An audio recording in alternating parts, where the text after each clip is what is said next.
Smartphone मार्केटची एक harsh reality या सेलमध्ये सगळ्यांसमोर आली आहे. ती म्हणजे आता मार्केटमध्ये बजेट फोन्सना जागाच उरलेली नाही आहे. बजेट म्हणजे आधी 15,000चे फोन असायचे, स्वस्त म्हणजे 10,000च्या आतले फोन असायचे. पण आता तसं राहिलेलं नाहीये. बजेट फोनची व्याख्याच 20,000च्या पुढे गेली आहे. आणि या सगळ्यात आता मोबाईल कंपन्या 10,000च्या आतले फोन पूर्णपणे बंद करण्याची देखील शक्यता वर्तवली जाते. भारताच्या दृष्टीने विचार केला तर स्मार्टफोन मार्केट सध्या गेल्या 5 वर्षातील सगळ्यात वाईट टप्प्यातून जात आहे आणि याचा सगळ्यात मोठा फटका बसतोय तो 15,000पेक्षा कमी बजेटमध्ये फोन शोधणाऱ्या सामान्य ग्राहकांना. हे सगळं कशामुळे होतंय? 10,000च्या आतले फोन खरंच गायब होणार आहेत का? कंपनी आता काय प्लॅन करत आहेत? हे सगळं आपण आजच्या व्हिडिओमध्ये पाहणार आहोत. तेव्हा जास्त वेळ न घेता व्हिडिओला सुरुवात करूया. मी सुदेश आणि तुम्ही पाहताय टेक भारी. सगळ्यात आधी आपण एक रिपोर्ट बघूया. आयडीसी या रिसर्च कंपनीच्या रिपोर्टनुसार 2026 मध्ये एप्रिल ते जून या दुसऱ्या तिमाहीमध्ये स्मार्टफोनची विक्री 11.1% घसरली आहे. म्हणजे या 3 महिन्यांमध्ये 3.32 कोटी फोन विकले गेलेत. फक्त या तिमाहीत घसरण झाली आहे असं नाही. 2026च्या पहिल्या 6 महिन्यांची आकडेवारी पाहिली तर गेल्या 5 वर्षांमध्ये सगळ्यात कमी फोन यावर्षी विकले गेलेत. म्हणजे लोक आता नवीन फोन घेणं कमी करतायत. पण याचा अर्थ असा अजिबात नाही की लोक फोनवर पैसे खर्च करत नाहीयेत. फोनची विक्री कमी झाली असली तरी फोनची सरासरी किंमत वाढताना दिसते. या तिमाहीमध्ये फोनची सरासरी विक्री किंमत ही 14%नी वाढून 30,000वर गेली, जी आतापर्यंतची हायेस्ट आहे. म्हणजे कमी लोक फोन घेत आहेत पण जास्त पैसे देऊन घेत आहेत. याचाच अर्थ असा होतो की जास्त किंमत असलेले फोन विकले जात आहेत. या सगळ्यात मार खाल्लाय तो बजेट सेगमेंटने. 10,000 आतल्या फोनची विक्री या वर्षीच्या पहिल्या 3 महिन्यांमध्ये जवळपास 60%नी कमी झाली होती. या सेगमेंटचा एकूण मार्केटमधला वाटा 18%वरून थेट 8%वर आला. गेल्या 3 महिन्यांमध्ये तर ही विक्री 73%नी कमी झाली आणि या सेगमेंटचा मार्केट शेअर फक्त 4.5%वर आलाय. म्हणजे सध्या जेवढे फोन देशात विकले जात आहेत त्यातले फक्त 4.5% फोन 10,000पेक्षा कमी किमतीचे आहेत. आता प्रश्न हा येतो की असं का होतंय? याला सगळ्यात पहिलं आणि सगळ्यांना माहिती असलेलं कारण म्हणजे मेमरी क्रायसिस. एआय डेटा सेंटर्सने लागलेल्या प्रचंड मेमरीमुळे मोबाईल आणि लॅपटॉपसाठी मेमरी चिप्स शिल्लक राहत नाहीयेत. ज्या मिळत आहेत त्या कंपन्यांना अगदी डबल प्राइस देऊन विकत घ्यावा लागतात. एक्सपर्ट सांगतायत की ही टंचाई तात्पुरती नाहीये. जोपर्यंत मेमरी चिप बनवणारे नवीन प्लांट उभारून त्यातून प्रोडक्शन सुरू होत नाही तोपर्यंत काही मेमरीच्या किमती स्टेबल होणार नाहीत. आणि त्यानंतर देखील या किमती कमी होणार नाहीत, तर तेव्हा असतील तशा कायम राहतील. एक मिड रेंज फोन बनवायचा म्हणलं तर त्याच्या मेकिंग चार्जेसच्या 15 ते 20% किंमत ही मेमरीची असते नॉर्मली. पण आता मेमरीच्या किमती वाढल्यात त्यामुळे ही टक्केवारी जवळपास दुप्पट झाली आहे. त्यामुळे मिड रेंज फोन विकून कंपनीला जो नफा झाला असता तो पैसा मेमरी खरेदी करण्यावर घालवावा लागतोय. बजेट आणि मिड रेंज सेगमेंटमध्ये कंपन्यांना काही प्रत्येक डिव्हाइस मागे फारसं मार्जिन नसतं. तिथे गेम असतो क्वांटिटीचा. म्हणजे एका फोन मागे ₹1000 नफा होत असेल तर 10,000 नफ्यासाठी 10 फोन विकावे लागतात. प्रीमियम सेगमेंटमध्ये तसं नसतं. तिथे आधीच भरपूर मार्जिन मिळतं. एका फोनच्या मागे कंपनीला 4-5 हजारांचा नफा आरामात होतो. त्यामुळे 10,000 नफ्यासाठी 2च फोन विकले तरी पुरेसे असतात. मग जर एखाद्या कंपनीकडे समजा 10 मेमरी चिप आहेत तर ते ₹1000 मिळवून देणाऱ्या फोनवर वाया घालवण्यापेक्षा 5,000चा नफा देणाऱ्या फोनमध्ये यूज केले जातात. याच तत्वामुळे आता कंपन्यांनी हळूहळू बजेट सेगमेंटमधून अंग काढून घ्यायला सुरुवात केली आहे.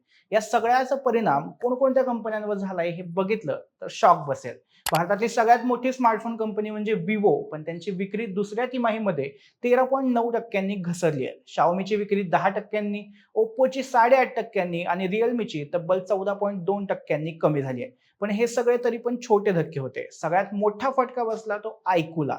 त्यांची या तिमाहीमध्ये तब्बल 61% विक्री कमी झाली, म्हणजे अर्ध्यापेक्षा जास्त.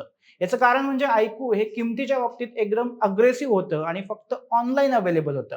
आयकू हे सुरुवातीपासूनच अगदी कमी किमतीत भरपूर फीचर्स देण्यावर जोर देत होतं. पण मेमरी क्रायसिसमुळे त्यांच्या प्रत्येक डिव्हाइस मागचा नफा जवळपास गायब झाला. त्यानंतर मग नफा टिकवून ठेवण्यासाठी त्यांनी फीचर्स कमी केले, पण त्याचा फटका विक्रीवर बसला. शाओमी आणि त्यांची सब ब्रँड पोको या 2 कंपन्या ₹20,000च्या आतल्या सेगमेंटवर राज्य करायच्या. पण ग्राहकांनी खरेदीच बंद केल्यामुळे त्यांना पण मोठा फटका बसला. या सगळ्यात फायदा झाला तो 2च कंपन्यांचा, सॅमसंग आणि ॲपल. सॅमसंगची विक्री 0.4%नी तर ॲपलची 0.7%नी वाढली. बाकीच्यांची नैया डुबत असताना ह्यांचीच कशी काय तरली याचं कारण खरं तर सोपं आहे. या दोन्ही कंपन्यांचा भर हा पहिल्यापासूनच प्रीमियम आणि महागड्या फोन्सकडे आहे. आणि त्यांच्याकडे भरपूर प्रमाणात मेमरी विकत घेण्याची ताकद देखील आहे. त्यामुळे त्यांना छोट्या ब्रँड एवढा फटका बसला नाही. लोकांनी असा विचार करायला सुरुवात केली की महागडाच फोन घ्यायचा आहे तर मग सॅमसंग किंवा ॲपल सारख्या जास्त विश्वासू आणि टिकाऊ ब्रँड्सचाच घ्यावा. आणि खरंच 40-50 हजार रुपये देऊन पोकोचा फोन घेणारे लोक कमीच असतील. मोटोरोला आणि वन प्लसने देखील बऱ्यापैकी कामगिरी केली, पण आता वन प्लसने अगदी जास्त भाववाढ करायला सुरुवात केली आहे. त्यामुळे पुढच्या तिमाहीमध्ये त्यांचे नंबर जरी खाली आले तरी मला आश्चर्य वाटणार नाही. आता या सगळ्यात एक इंटरेस्टिंग ट्विस्ट ही आहे. एकीकडे जसे लोक 30,000च्या वरचे फोन घेणं प्रेफर करतायत, तसं दुसरीकडे 4G फोनची मागणी देखील वाढल्याचं रिपोर्टमध्ये म्हटलंय. आता याचं कारण खरं तर खूप वेगळं आहे. 4G फोनची मागणी वाढली म्हणजे काही लोक अगदी मनापासून 4G फोन खरेदी करतायत असं नाही, तर कंपन्याच आजकाल स्वस्तात फोन बनवण्यासाठी त्यातले फीचर्स कमी करतायत. मग त्यामध्ये 4G देणं, 3GB रॅम देणं आणि 64GB स्टोरेज देणं असे प्रकार सुरू केलेत. आणि टू बी ऑनेस्ट 15,000पेक्षा कमी बजेटमध्ये आता असलेच फोन मिळत आहेत. काही काही फोनला तर फ्रंट कॅमेरा देखील 5 मेगापिक्सेलचा द्यायला सुरुवात केली आहे. त्यामुळे लोकांकडेच आता या बजेटमध्ये असे 4G फोन घेण्यावाचून पर्याय नाहीये आणि मग त्या फोनची मागणी वाढताना दिसते. लोकांची खरेदीची पद्धत देखील भरपूर बदलली आहे. याच रिपोर्टमध्ये असं दिसून आलं की ऑनलाईन फोनची विक्री तब्बल 20% कमी झाली आहे, तर ऑफलाईन विक्री फक्त 3.6% कमी झाली. म्हणजे आता एकूण स्मार्टफोन मार्केटमध्ये ऑफलाईन दुकानांचा शेअर 58% झालाय, म्हणजे निम्म्यापेक्षा जास्त. याचाच अर्थ लोक आता ऑनलाईन मोबाईल घेण्याऐवजी तिथल्या सेलवर डिपेंड राहण्याऐवजी दुकानात जाऊन फोन घेणं प्रेफर करतायत. याचं एक कारण असंही असू शकतं की ऑफलाईन स्टोअर्समध्ये कधी कधी चांगल्या ऑफर्स मिळतात किंवा मग मोबाईलवर हेडफोन फ्री वगैरे टाईपच्या ऑफर असतात.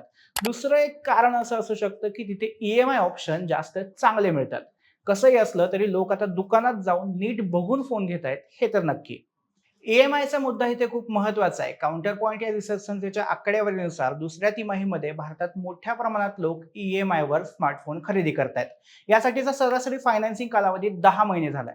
म्हणजे लोक 3 किंवा 6 महिन्यांचा EMI न घेता सरळ वर्षाचा घेतायत.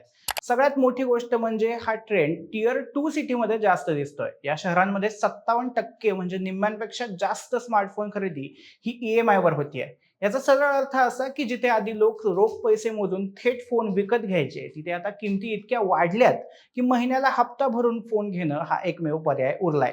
कंपन्याने देखील हे ओळखलंय आणि म्हणूनच सणासुदीच्या काळात यंदा मोठ्या डिस्काउंट ऐवजी सोपे आणि मोठे म्हणजे 12 किंवा 24 महिन्यांचे EMI ऑप्शन कंपन्या देत होत्या. म्हणजे फोनची किंमत जास्त असली तरी ग्राहकाला दर महिना भरायची रक्कम कमी वाटावी. आता पुढे काय होणार हा सगळ्यात मोठा प्रश्न आहे. IDC आणि काउंटर पॉइंट दोन्ही रिसर्च संस्थांचा अंदाज असा आहे की आता पुढच्या 6 महिन्यांमध्ये देखील स्मार्टफोनची विक्री 15%हून जास्त घसरू शकते. आणि या सगळ्यात सगळ्यात महत्त्वाचं म्हणजे मेमरी क्रायसिस ही तात्पुरती समस्या नसून ती किमान 2027च्या शेवटीपर्यंत कायम राहू शकते. काही रिपोर्ट्समध्ये तर 2030 पर्यंत ही समस्या तशीच राहणार असल्याचं म्हटलं जात आहे. त्यामुळे यंदाच्या सणासुदीच्या काळात देखील मोबाईल कंपन्या मोठे डिस्काउंट देतील असं वाटत नाही. कारण कंपन्यांचं मार्जिनच एवढं कमी झालंय की त्यांना डिस्काउंट देणं परवडणारच नाही.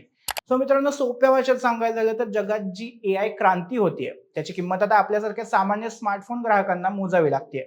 त्यामुळे जर तुम्हाला स्वस्तात फोन घ्यायचा असेल तर लवकर निर्णय घ्या, कारण पुढच्या काही महिन्यांमध्ये हा सेगमेंटच गायब होण्याची शक्यता आहे.